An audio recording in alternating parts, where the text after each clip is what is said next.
جو ہمارا فرمان مروا ہے، جو ہمارا منتظم ہے، وہ ہمارا رب ہے اور پوری کائنات کا رب مراد ہے۔ اس کے بعد جو سورہ فاتحہ کا دوسرا حصہ ہے وہ عبادت اور ہدایات، یعنی ایاک نعبد و ایاک نستعین اہدنا الصراط المستقیم، یعنی یا اللہ ہم تیری عبادت کرتے ہیں اور تجھ ہی سے مدد مانگتے ہیں۔ عبادت کہتے ہیں اطاعت کو، فرما برداری، اللہ تعالیٰ کی بندگی، اللہ تعالیٰ کی غلامی، اور یعنی اللہ تعالیٰ کے آگے ہی ہاتھ پھیلانا، اللہ تعالیٰ ہی سے مدد مانگنا۔ اور جو تیسری چیز ہے وہ سورہ فاتحہ کا جو تیسرا حصہ وہ صراط مستقیم ہے، یعنی کہ صراط مستقیم کیا ہے؟ صراط مستقیم سیدھا راستہ ہے، جس راستے پر چل کر ہم سچی فلاح، سچی کامیابی حاصل کر سکتے ہیں، جس پر ہمیشہ سے تیرے پسندیدہ بندے چلتے رہے۔ اور اس میں دو قسم کے بندے جن پر اللہ تعالیٰ نے انعام کیا ان کا ذکر ہے کہ یا اللہ ہمیں ان میں داخل فرما، اور جن پر اللہ تعالیٰ کا غضب ہوا تو ان لوگوں سے پناہ مانگی ہے۔ اور دراصل خلاصہ یہ ہے کہ سورہ فاتحہ جو ہے یہ ایک دعا ہے۔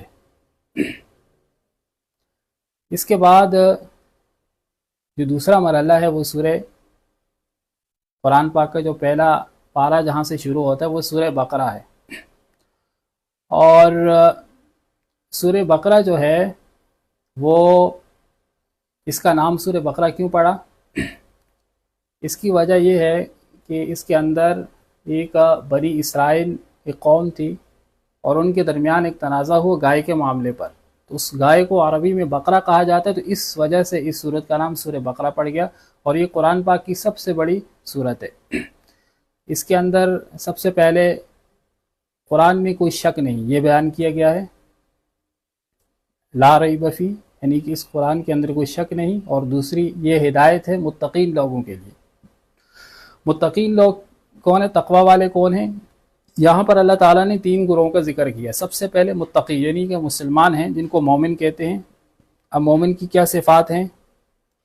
سب سے پہلے اللہ سے ڈرنے والے، جو غیب پر ایمان لانے والے، نماز پڑھنے والے، اللہ کی راہ میں اپنا مال خرچ کرنے والے، آسمانی کتابوں پر ایمان لانے والے۔ اور دوسری قسم جو ذکر کی کہ وہ کافر ہیں۔ کافر کیا ہیں؟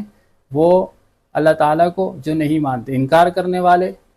یہاں پر ختم اللہ علی قلوبہم وعلی سمعہم وعلی ابصارہم غشاوہ ولہم عذاب عظیم۔ یہاں سے ایک اور چیز بھی ذکر کر دیں کہ قرآن کے اندر ایک تو وہ آیات ہیں جو بغیر کسی سبب کے، بغیر کسی وجہ کے اللہ تعالیٰ نے نازل کی، یعنی کہ کوئی خاص واقعے کے ساتھ ان کا ذکر نہیں ہے، اور دوسری وہ ہوتی ہیں وہ کسی خاص کسی پس منظر کے تحت واقع ہوں تو اس کو شان نزول کہا جاتا ہے۔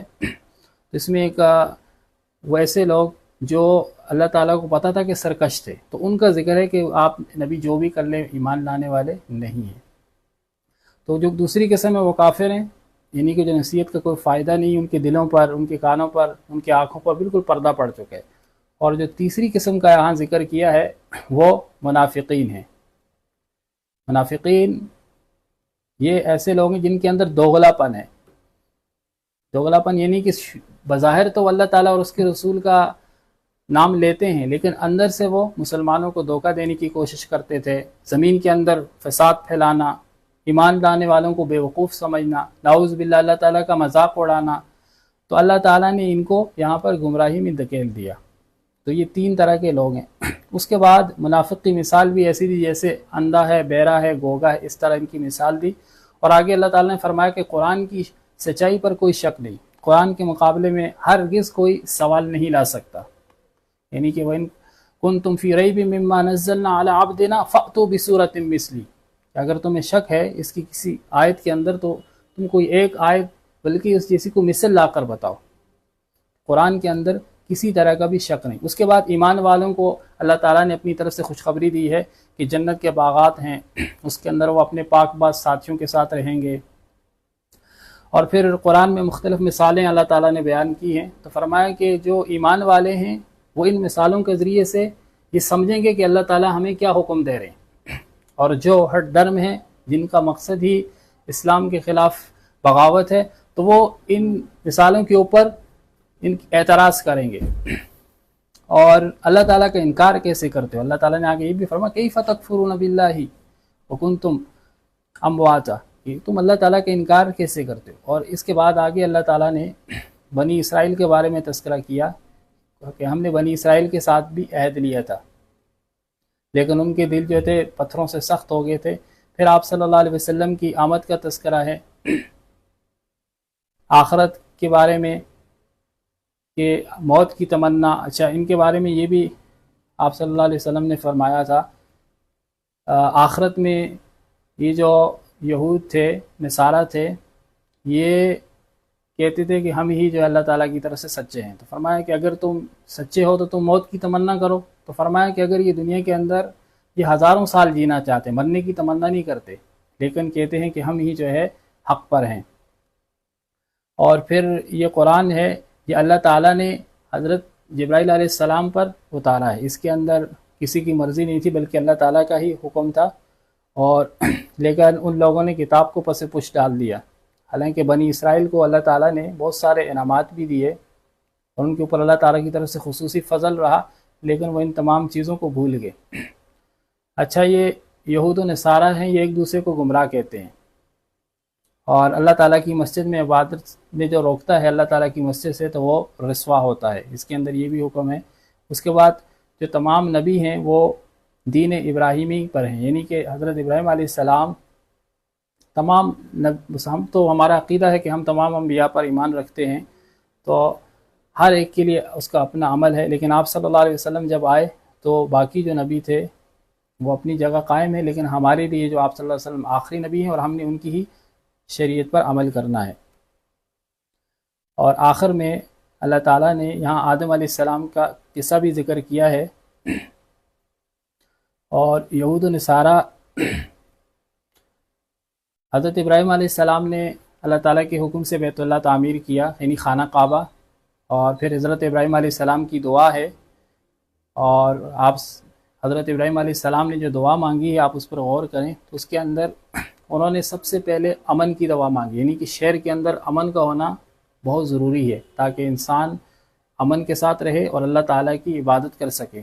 اور اس کے بعد انہوں نے دوسری چیز رزق مانگی ہے، اور وہ بھی ثمرات یعنی پھلوں میں سے، اور پھر تیسرا فرمایا کہ یا اللہ انہی لوگوں میں سے کسی ایک رسول کو بھیج دے، اور پھر آپ صلی اللہ علیہ وسلم دنیا کے اندر مبعوث ہوئے۔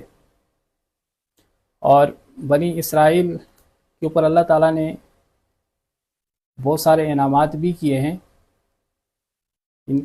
لیکن اس کے باوجود انہوں نے معجزوں کو دیکھا لیکن پھر بھی یہ ایمان نہیں لائے۔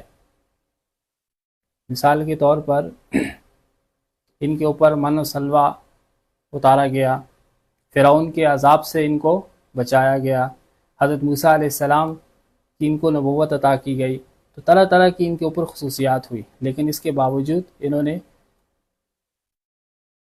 نے اس کے اوپر ایمان نہیں لائے۔ اور آخر کے اندر ہم اس کا بالکل ایک خلاصہ بیان کر دیتے ہیں کہ اس پورے جو خلاصہ تھا اس کا مین خلاصہ کیا نکلتا ہے۔ چند باتیں ہیں۔ سب سے پہلی چیز کہ اللہ تعالیٰ نے سورہ فاتحہ کے اندر 3 طرح کے لوگوں کا تذکرہ کیا۔ سب سے پہلے حمد و ثنا ہے، اس کے بعد دعا عبادت ہے، اور آخر میں صراط مستقیم کیا ہے۔ اور پھر سورہ بقرہ کے اندر سب سے پہلے اللہ تعالیٰ نے 3 قسم کے لوگوں کا تذکرہ کیا۔ پہلے یعنی کہ مومن، اس کی کیا صفات ہیں، اور کافر کس کو کہا جاتا ہے، اور منافق۔ اس کے بعد اللہ تعالیٰ نے قرآن کی عظمت کو بیان کیا اور چیلنج کیا کہ اس قرآن جیسا کوئی انکار کرنے والا اس قرآن کے اس کی ایک صورت بلکہ ایک صورت جیسی بھی مثل پیش نہیں کر سکتا۔ اور پھر اللہ تعالیٰ نے آدم کی تخلیق، یعنی کہ حضرت آدم علیہ السلام کو ہم نے کس تخلیق کا مقصد کیا تھا، اور پھر شیطان نے سجدے سے انکار کیا، اور حضرت آدم علیہ السلام سے جنت سے نکلنا، اس چیزوں کا تذکرہ ہے۔ اور آخر میں بنی اسرائیل کی تاریخ، واقعات اور ان کی کچھ خصوصیات کو بیان کیا، اور پھر حضرت ابراہیم علیہ السلام کے قصے کو ذکر کیا، اور اس کے ساتھ اللہ تعالیٰ نے اس کو اختتام کیا۔ تو یہ پہلے پارے کا خلاصہ تھا، پہلا دن تھا۔ انشاءاللہ